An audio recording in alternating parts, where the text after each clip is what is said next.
காஞ்சிபுரம் மாநகராட்சி கூட்டத்தில் திமுக மேயருக்கு எதிர்ப்பு தெரிவித்து திமுக கவுன்சிலர்களே முழக்கங்களை எழுப்பியதால் பரபரப்பு ஏற்பட்டது. அந்த காட்சிகளை பார்க்கலாம்.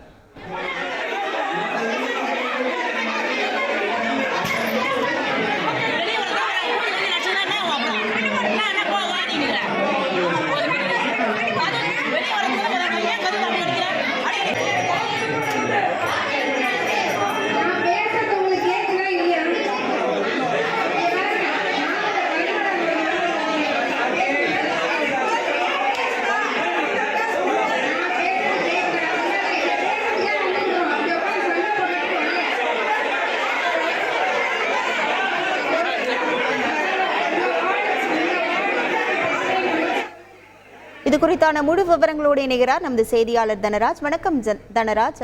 காஞ்சிபுரம் மாநகராட்சி கூட்டத்தில் இந்த சலசலப்புக்கான காரணமாக என்ன சொல்லப்படுகிறது? முழு விவரங்கள் என்ன? காஞ்சிபுரம் மாநகராட்சிக்குட்பட்ட 51 வார்டுகள் இருக்கிறது. 51 வார்டுகளிலுமே உள்ளாட்சி மன்ற தேர்தல் நடத்தப்பட்டு அந்த மாநகராட்சி கவுன்சிலர்கள் தேர்ந்தெடுக்கப்பட்டிருக்கிறார்கள். இதுல மாநகராட்சியுடைய மேயராக திமுகவை சேர்ந்த மகாலட்சுமி யுவராஜ் இருக்கிறார். துணை மேயராக காங்கிரஸ் கட்சியை சேர்ந்த குமரகுருபன் செயல்பட்டு வருகிறார். இந்த நிலையிலே மாநகராட்சியினுடைய மேயருக்கும் திமுக கவுன்சிலர்கள் அதிமுக கவுன்சிலர்களுக்கும் இடையே கடந்த சில மாதங்களாக தொடர்ந்து பனிப்போர் நிலை வருகிறது. இதன் காரணமாக அந்த நம்பிக்கையில்லா தீர்மானம் கூட நடத்த வேண்டும் என்று கோரிக்கை வைக்கப்பட்டது. அதைத் தொடர்ந்து கூட்டம் நடத்தப்பட்டு அதில் பெரும்பான்மை நிரூபிக்க அவகாசம் அளிக்கப்பட்டது. அப்போது யாருமே அந்த கூட்டத்தில் கலந்து கொள்ளாததால் மீண்டும் மேயர் தொடர்பாக என அறிவிக்கப்பட்டிருந்தது. இந்த நிலையிலே கடந்த 8 மாதங்களுக்கு பிறகு தற்போது இந்த மாநகராட்சியினுடைய காஞ்சிபுரம் மாநகராட்சியினுடைய கூட்டம் காஞ்சிபுரம் மாநகராட்சி அறிஞர் அண்ணா அரங்கத்தில் இன்று காலை நடைபெற்றது.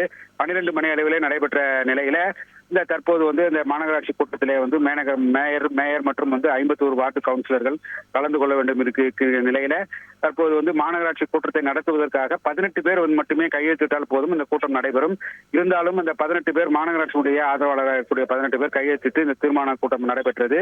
அதுல சாதாரண கூட்டமாக நடைபெற்ற நிலையில இந்த கூட்டத்திலே 96 தீர்மானங்கள் வைக்கப்பட்ட தீர்மானங்கள் கோரிக்கையாக வைக்கப்பட்டது. அதுல மேயர் மாநகராட்சி மேயர் 2 தீர்மானங்கள் 3வது 4வது தீர்மானங்களை தவிர மீதி அனைத்து தீர்மானங்களும் நிறைவேற்றப்பட்டதாக அறிவித்தார். அதனைத் தொடர்ந்து இந்த அதிமுக கவுன்சிலர்கள் மாநகராட்சி மேயருக்கு இந்த மாமன்ற கூட்டத்தில் பெரும்பான்மை நிரூபிக்க வேண்டும், இந்த கூட்டத்தில் நிறைவேற்றக்கூடிய தீர்மானங்களை ஒவ்வொன்றாக தெரிவித்து இந்த தீர்மானத்தை நிறைவேற்றும் என்ற கோரிக்கை வைத்தனர். இதன் காரணமாக அங்கு பரபரப்பு ஏற்பட்டது. இந்த நிலையிலே மாநகராட்சியினுடைய திமுக மேயருடைய ஆதரவு கவுன்சிலர்களுக்கும் எதிர்ப்பு கவுன்சிலர்களுக்கும் இடையே அந்த பகுதியில பெரும் கூச்சல் குழப்பம் ஏற்பட்டது. ஒரு மாறி மாறி பேச்சுக்களால் திட்டிக் கொண்டார்கள். அதனைத் தொடர்ந்து மேயர் இந்த கூட்டத்தை நிறைவு செய்துவிட்டு சென்று விட்டார். கூட்டத்தில் இருந்த தீர்மானங்கள் அனைத்தும் நிறைவேற்றப்பட்டதாக அறிவித்துவிட்டு எழுந்து சென்று விட்டார். அதனைத் தொடர்ந்து அந்த மாநகராட்சியுடைய துணை மேயர் இந்த கூட்டம் நடைபெறவில்லை, தீர்மானம் எதுவும் நிறைவேற்றப்படவில்லை என்று ஒரு அறிவிப்பை வெளியிட்டதால் பரபரப்பு ஏற்பட்டது. இந்த நிலையில தற்போது மாநகராட்சியினுடைய கூட்டத்தினுடைய தீர்மானங்கள் அனைத்தும் நிறைவேற்றப்பட்டு சென்று விட்டார். நிறைவேற்றப்பட்டதாக கூறிவிட்டு மாநகராட்சி மேயர் சென்று விட்ட நிலையில தற்போது இந்த கவுன்சிலர்கள் தொடர்ந்து உள்ளிருப்பு போராட்டத்தை நடத்தி கொண்டு தற்போது மாநகராட்சி அரங்கத்துக்கு வெளியே தற்போது கோஷங்களை எழுப்பி மேயருக்கு எதிராக கோஷங்களை எழுப்பி வருகிறார்கள். இது தற்போதைய நிகழ்வாக இருக்கிறது. உங்கள் முழு விவரங்களுக்கு நன்றி தனராஜ். செய்திகளை உடனுக்குடன் தெரிந்து கொள்ள உடனே சப்ஸ்கிரைப் பண்ணுங்க.